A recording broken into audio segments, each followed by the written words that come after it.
How do we grow our next generation of business leaders? One answer is leadership development courses. But the corporate learning industry, which is worth hundreds of billions of dollars, is changing fast. I want to look at how leadership development is being reinvented and how it can keep pace with today's complex, competitive and fast-paced business environment. I'm Isabel Berwick. I host the FT's weekly Working It podcast and write a newsletter about the workplace. In this series, I'll explore some of the most pressing issues around the future of work and talk to senior leaders about how they are making work better for everyone. This is at the crux of the challenge that we've got.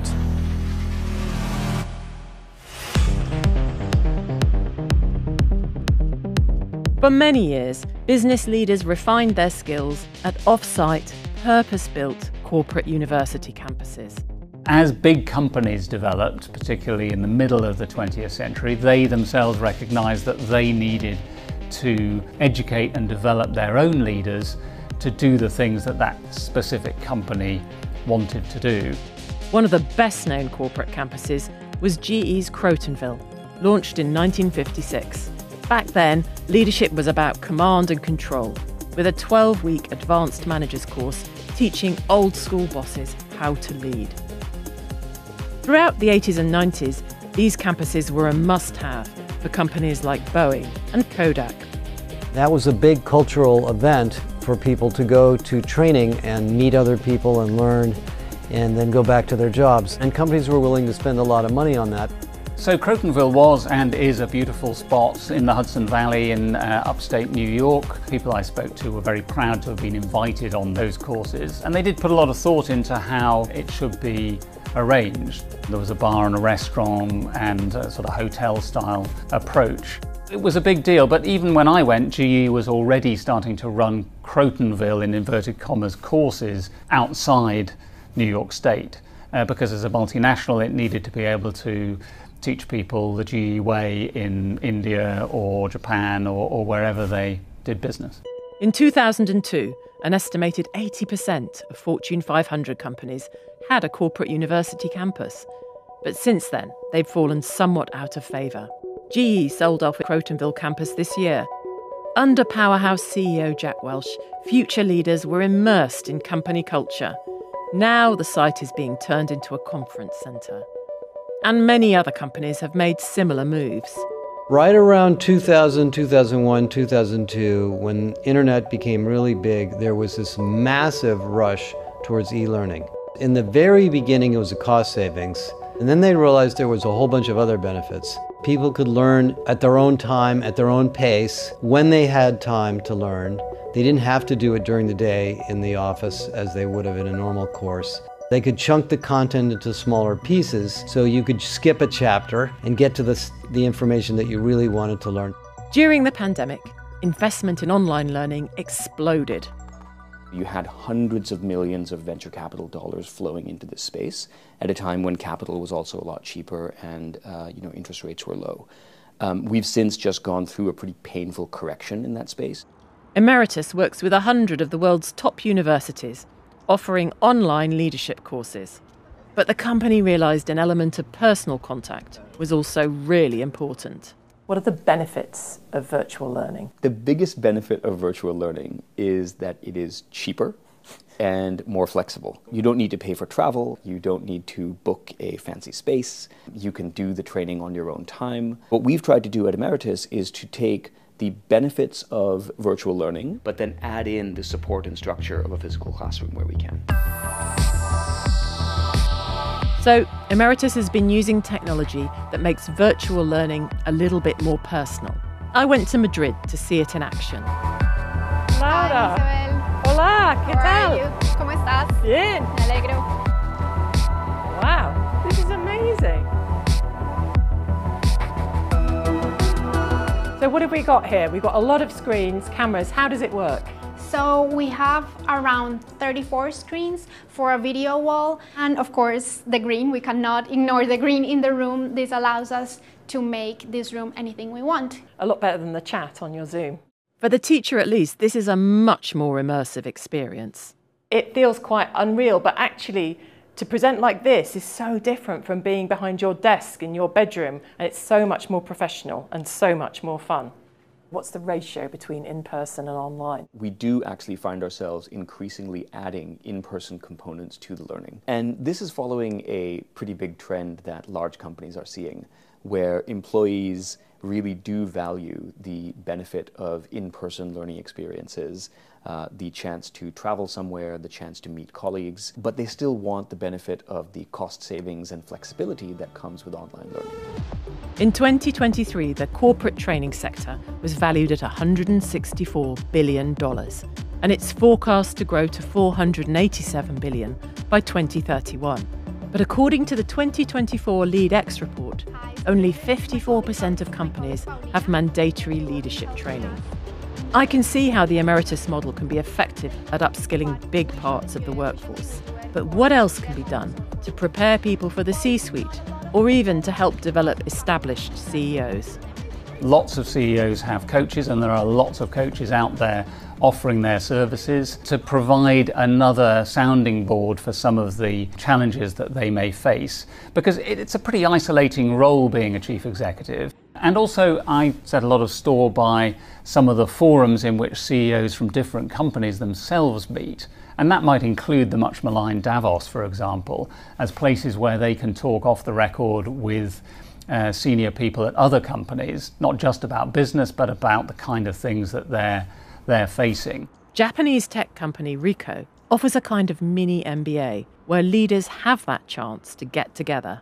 Leadership development's different because it's developing how you think, it's developing your views of the world, it's developing how you make leadership decisions. And that has to be ongoing. It isn't, you've got to the C-suite, you've arrived, welcome, and now we're not going to continue to help you evolve. Ricoh works with the University of Oxford Said Business School, but the course is not focused internally. Instead, Ricoh offers leadership development to its clients.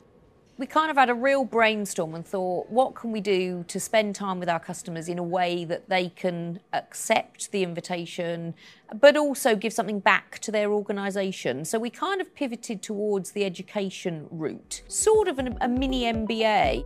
It's over a 2-year period. From a business angle, we have never lost a customer account that's been through this programme because of the depth of relationship that we're able to build. It's a mixture of in-person events and online sessions, we call them. There are 4 in-person events. They happen every 6 months, looking at the future of work and the world. How is this changing context needing you to behave differently as a leader? We've got academic content, experiential elements in every in-person summit.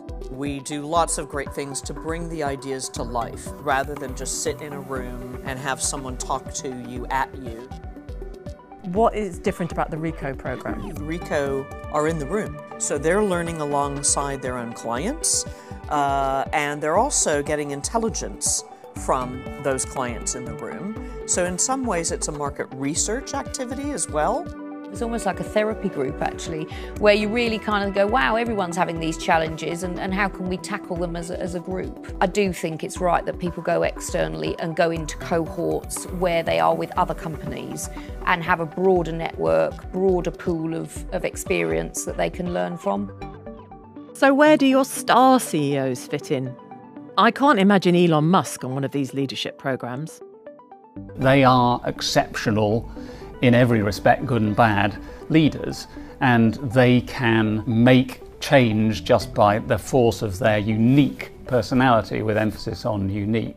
And so if you start to say, I'm going to be a future Elon Musk, you might end up mimicking all the bad sides of Musk. I think Bill Gates once said of Steve Jobs that he knew lots of people who were modelling themselves on the genius asshole that he was, and managed to get the asshole bit right every time.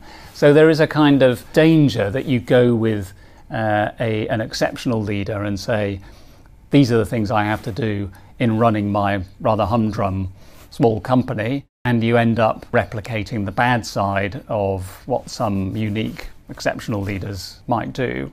Some companies still see the value in their own bricks and mortar. In 2024, Deloitte opened its 7th university campus, just outside Paris. The 22,000 square metre estate can house 500 Deloitte employees every day. But can such a facility be justified when so much learning can be done online? So there's three things we really want to achieve here. First of all, obviously the quality of the training and the development that our people get. But it's also about the connections they make with one another, the relationships that they build here. And then finally, it's also about an exceptional experience. Yeah. We want people to come to this place, to be wowed by it, to enjoy being here. Attracting and retaining is so important to us. Having somewhere like this is a real asset, we feel. Do you think the increasing use of tech in the workplace is sort of prioritising the value of real life connection? Is that something that's gone through Deloitte's mind? Yes, definitely. So I think bringing people together, we've learned through the pandemic, actually can be really important at the right time for the right purposes. I think that the prevalence of technology and the need for people to develop their technology skills actually leaves us as humans craving more interaction. So thinking about the old style learning campuses of the 60s, 70s, 80s, it was all about bringing up internal candidates to be CEO and C-suite leaders. Is that still the philosophy? I think the philosophy here is much more around general leadership. All of our professionals are facing into challenges perhaps we've not seen before. Having said that, we also really do want to foster the next generation of leaders, and I'm really passionate about the day that our future leaders will be talking about the experiences they had coming through the doors here in Paris. Online, virtual classrooms, real classrooms, there are many paths to leadership development. But all the people I've spoken to have emphasised the need for real-life human connection. That's especially important in a fast-changing world which in recent years has seen the pandemic, wars, supply chain issues, and the development of AI. Some of the attributes of modern leadership are to do with being able to adapt to take advantage of opportunities and challenges caused by a sort of fast-changing event. So I think there is a challenge there for those who are devising leadership development programs to find a way to teach what is essentially unteachable, that agility. When I was talking to people about how they worked through COVID, leaders would say to me, not, I learned this on a leadership development course and so I was able to adapt quickly.